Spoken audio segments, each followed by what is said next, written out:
In her book, The Great Transformation, Karen Armstrong takes a look at the so-called axial age, an age first proposed by the German psychiatrist and philosopher Karl Jaspers.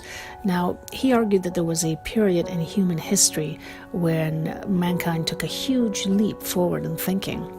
The spirit is large, up to 6 centuries, but it is especially concentrated in the 6th and 5th century BC when we see the flowering of many of the world's religious and philosophical systems in the Middle East, Greece, India, and China. Here is where we get the development for the first time of the great themes that guide us still: our capacity for self-reflection, skepticism about defining truths about the absolute, and a willingness to embrace suffering and compassion. Now, not everyone agrees with Karl Jaspers' vision of things, but it does appear that our myths and stories do point to the shape the unfolding of human consciousness is taking. So let's take a look at one of the jewels of the age and visit 5th century BC Athens when classical Greek tragedy was at its heights. One of these works, Antigone by Sophocles, considered to be the greatest tragedian of the age, gives us a clue as to how this world perceived the state of things, and in particular, the state of one half of the human journey.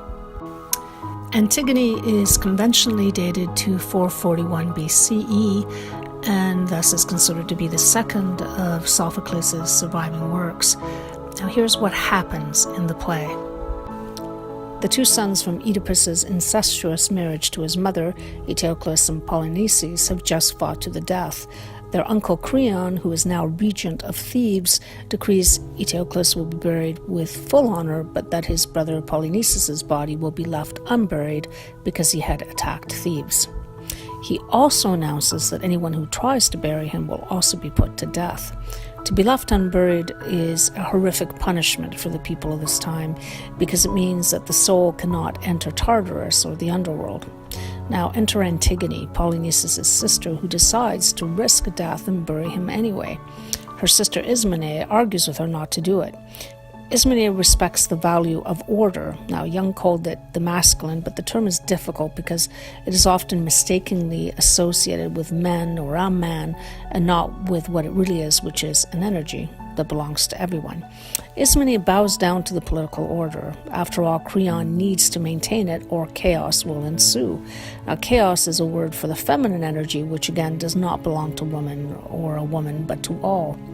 Antigone honors the feminine principles of connection and love. She will not leave her brother unburied, and she alone does the task. Antigone is caught doing this and is condemned to die by Creon. The problem is that Creon's son Haman is her fiancé. Haman pleads with his father to pardon Antigone, but Creon holds firm. It's only later, when the blind prophet Tiresias tells Creon that what he has done is wrong and gives him evidence the gods are angry, that Creon relents and decides to forgive Antigone. However, he is too late. Antigone has hanged herself in the cave. Haman kills himself when he learns of her death, and when Creon's wife hears of her son Haman's death, she too commits suicide. If we look at the story from a psychological perspective, where all characters can be seen as expressions of one single psyche, Creon has been blind to his feeling side, has not honored relationship to others, and has killed the feminine itself as embodied by Antigone in this tale. Now, Creon is not as much of a villain as he may first appear. His role as regent of Thebes is to take care that the laws of the land are followed. It is the masculine or order at its best. Without it, societies would collapse into anarchy. But being ruled by the masculine exclusively, he lives in an either-or world. The feminine is, on the other hand, a both-and world. One can honor the laws, but also honor the relationships that are governed by different energies, the energies of connection and of love.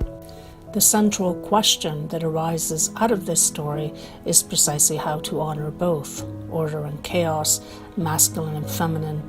As Jung wrote, but humankind is masculine and feminine, not just man or woman. You can hardly say of your soul what sex it is.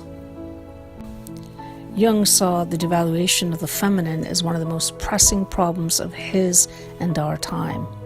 As a culture, we are out of balance. The feminine in its archetypal sense is undervalued, and we all suffer because of it. Sophocles intuits this back in the axial age when he writes Antigone.